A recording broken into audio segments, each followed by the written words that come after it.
Mais c'est intéressant de voir vraiment ce qui se passe, en tout cas en France, entre autres, par cette espèce de formidable cri, n'est-ce pas, Elon Musk, évidemment, comme Trump est à la droite d'Adolf Hitler, et donc il faut quitter X, qui est devenu, soudainement, c'est drôle, depuis 2 ans, que Musk a acquis cette plateforme, est devenu un instrument d'oppression terrifiante. Et puis alors, voilà, qu'est-ce qui se passe? Eh bien, quelques personnes créent un mouvement Hello Kitty X. Voilà. Et l'une des personnes se prétend, enfin dit qu'il est d'ailleurs membre du CNRS. Et alors les gens de Sandrine Rousseau à Marie Tondelier, je quitte X ou pas, et c'est arrivé quand même qu'un éditeur, et pas n'importe lequel, Antoine Gallimard, le PDG des éditions qui porte son nom et suit de son grand-père depuis toujours, dit ah non, c'est plus possible, on quitte X, et puis beaucoup d'autres, etc. Idriss Aberkane, bonjour. Bonjour André Berkoff. Alors, vous êtes essayiste, on vous connaît, on vous reçoit avec plaisir toujours. Vous êtes auteur notamment de Triomphe de votre intelligence aux éditions Robert Laffont. Alors, est-ce que c'est encore une preuve ce qui se passe actuellement avec cette polémique, alors qu'il y a vraiment d'autres problèmes, enfin cette polémique sur Hello Kitty X, qui n'est pas seulement une polémique, mais qui est vraiment un mouvement. Est-ce que, franchement, c'est encore un triomphe de l'intelligence, ça, Idriss? Non, pas vraiment. Et en fait, c'est beaucoup plus qu'une polémique, c'est un scandale. C'est un scandale d'État au point que le député Renaud, a préparé une interpellation à l'intention d'Elisabeth Borne, ministre de la Recherche, parce que ce qui s'est passé est scandaleux.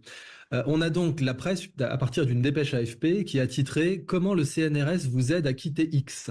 Alors, surprise, bon, ça a été repris. Ah, ça a été pris comme ça, dépêche AFP, comment le CNRS vous aide à quitter X, d'accord? Absolument. Et c'était un mensonge. Le CNRS n'avait jamais validé ce projet. C'était un projet personnel d'un directeur de recherche du CNRS qui s'appelle David Chavalarias et qui se trouve, renseignement pris, être proche de Rudi Reichstadt, de Tristan Mendès France et de Thierry Breton, qu'il a reçu hier dans l'enceinte des locaux du CNRS, dans son labo, où Thierry Breton a dit « Nous connaissons bien David, il nous a appelés, on est ravis d'être là ».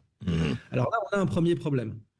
D'une part, donc, la presse, ou s'est trompée, ou a menti, parce que cette personne lui a fait croire que c'était le CNRS qui était derrière tout ça. Non, pas du tout. C'était uniquement son laboratoire. Pour vous donner le CNRS a démenti, d'ailleurs. Le CNRS a démenti. Ouais. Bien sûr, puisque c'est très encadré. Il y a tout un tas de textes de loi qui encadrent la façon dont on a le droit de dire c'est le CNRS qui fait ça ou pas. Et pour commencer, on doit avoir un accord écrit. Il faut une convention. Je vous donne un seul texte de loi, l'article L531-8 du Code de la recherche, qui dispose clairement qu'il faut une convention écrite pour des collaborations dans ce domaine-là. Puis il y a un arrêté aussi du 30 mars 2012 qui précise bien qu'on n'a pas le droit d'utiliser le logo du CNRS sans autorisation écrite de la direction. Ce n'était pas le cas. Alors, quel est le problème ? Ça a été présenté comme une initiative de science citoyenne, comme une initiative neutre et apolitique. Problème, on a Glucksmann qui a dit « j'ai planifié ça ». Je planifie la sortie de... Le député européen Raphaël Glucksmann que nous avons reçu sur Sud Radio, oui. Il a dit ça sur votre antenne, donc c'est très bien. Vous avez fait un très bon travail de journaliste, vous lui avez fait faire une déclaration. Le problème, c'est que cette déclaration contredit ce qui est écrit sur Hello Kitty X, où Hello Kitty X dit « nous sommes apolitiques, apartisans, etc. » Alors, c'est apolitique, c'est apartisan, sauf que ce logiciel qui déclare être en copyright du CNRS, quand vous allez sur le site qui l'héberge, qui s'appelle GitHub, c'est normal, sur GitHub, on met le logiciel, eh bien, vous voyez des trucs du genre « bisous les fachos ». Voilà, sur le bureau du CNRS. Bon, bah, très bien. Copyright CNRS, bisous les fachos. Très, très bien. Pas de problème. Vous allez nous donner quelques explications. Et puis, la vidéo qui fait la promotion de ça, elle s'ouvre sur Benoît Hamon. Et elle se termine sur Rokhaya Diallo. Moi, j'ai pas de problème. C'est de la politique. C'est pas de la recherche. Ah oui. Ils ont le droit de faire de la politique. C'est des politiciens. Glucksmann, il a le droit de faire de la politique. C'est un politicien. Pas nous dire que c'est pas politique. Venez certainement pas nous dire que c'est de la recherche et que c'est quelque chose d'apolitique. Et puis, de toute façon, à quel moment faire une application qui facilite la migration de X vers Blue Sky, entreprise privée, est un travail de recherche scientifique? Réponse au... Et puis, pour vous donner une métaphore toute simple, quand le nom du CNRS qui a été utilisé partout, si on a un capitaine de l'armée de terre qui crée un club de boules à Saint-Tropez, est-ce qu'il a le droit de dire que ce club de boules a été créé par l'armée de terre? Mais bien sûr que non. Évidemment pas. Donc là, on a ce David Chavalarias qui, avec son unité de recherche, crée une application politique, la déclare scientifique, mais elle est politique, elle est entourée de politiques, elle reçoit des politiques, elle est citée par des politiques, et elle a un but politique, et il dit que c'est de la recherche. Et il fait ça avec le CNRS, dans l'enceinte du CNRS, avec les moyens du CNRS. Donc c'est pour ça qu'un député a préparé une interpellation parlementaire, parce que vous imaginez bien que ça pose quelques légers problèmes déontologiques, mais aussi légaux. Et après, je vous parle même pas des problèmes purement d'origine pénale ou commerciale, parce que là, quand vous utilisez cette application, vous faites une archive de votre compte X que vous transmettez au CNRS. C'est ça que fait cette application. Vous faites une archive de toute votre vie sur X que vous transmettez au CNRS. Problème, ce collectif Hello Kitty X n'a aucune personnalité juridique. C'est une association non reconnue en droit français. C'est-à-dire qu'en gros, ce sont X personnes qui se sont réunies et qui n'ont pas de statut, pas de président. C'est même pas une association loi 1901 ou etc. Même pas.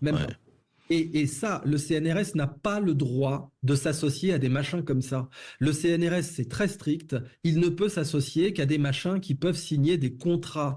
Or, Hello Kitty X ne peut pas signer de contrat. Donc, c'est une initiative complètement personnelle d'un directeur de la recherche du CNRS en roue libre, qui en plus, quand on lui a demandé, on lui a dit, mais vous avez un permis pour ça ? On l'a interpellé sur X. On lui a dit, mais quel est votre permis ? Vous roulez sur l'A86 ?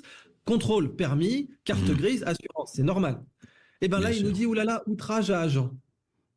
Oui, et d'ailleurs, Idriss, juste un mot, je vous dire, il a dit d'ailleurs l'outrage à l'égard d'un agent, David Chavalarias, il a tweeté sur X d'ailleurs, chargé d'une mission de service public est puni de 7 500 € d'amende s'il est commis par un auteur unique, 6 mois d'emprisonnement et 5 500 € s'il est commis par plusieurs auteurs. Nous sommes dans le deuxième cas.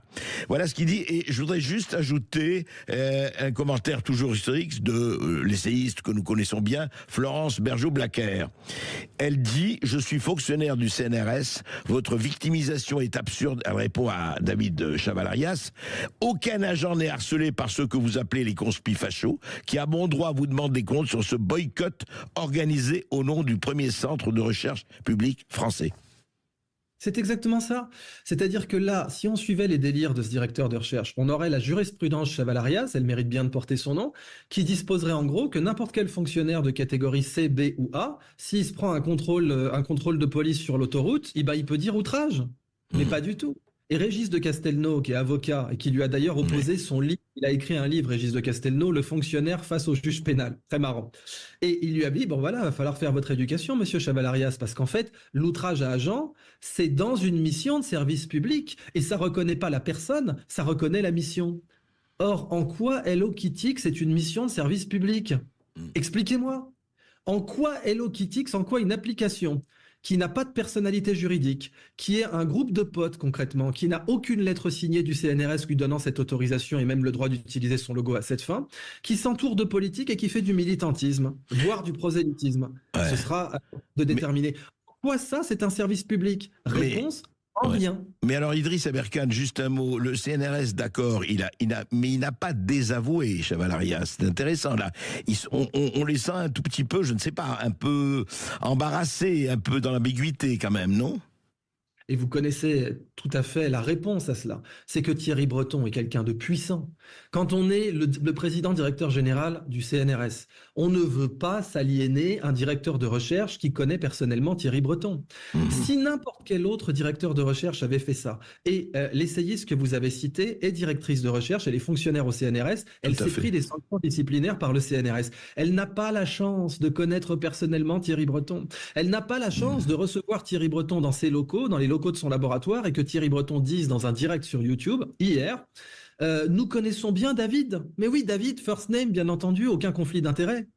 Elle n'a pas cette chance-là. Mais si vous êtes un directeur de recherche qui a Thierry Breton qui dit « je connais bien David » et qui intervient d'ailleurs en commission sénatoriale, c'est le cas de ce monsieur Chavalarias, eh ben le président directeur général du CNRS va prendre quelques pincettes parce qu'il sait que sa carrière peut en pâtir. Il a n'empêche été convoqué parce qu'on lui a demandé d'où ça sort ce truc, quelles sont les autorisations, quel est le cadre légal, à quel moment vous avez signé l'autorisation de faire ce machin Hello Kitty X avec un repo GitHub qui dit « bisous les fachos » avec un copyright CNRS.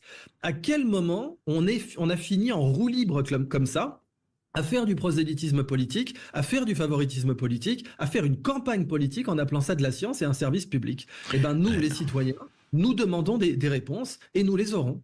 C'est intéressant, Idriss Aberkane, parce que juste avant vous, il y avait donc Didier Raoult qui disait comment, au nom de la science, on commet très souvent n'importe quoi, sous le couvert de la science, et on voit qu'il le disait, la science, c'est pas du tout ça. En l'occurrence ici, on verra ce que fera la justice, mais c'est intéressant de voir comment on mélange les genres et comment on confond les étiquettes. Merci Idriss Aberkane.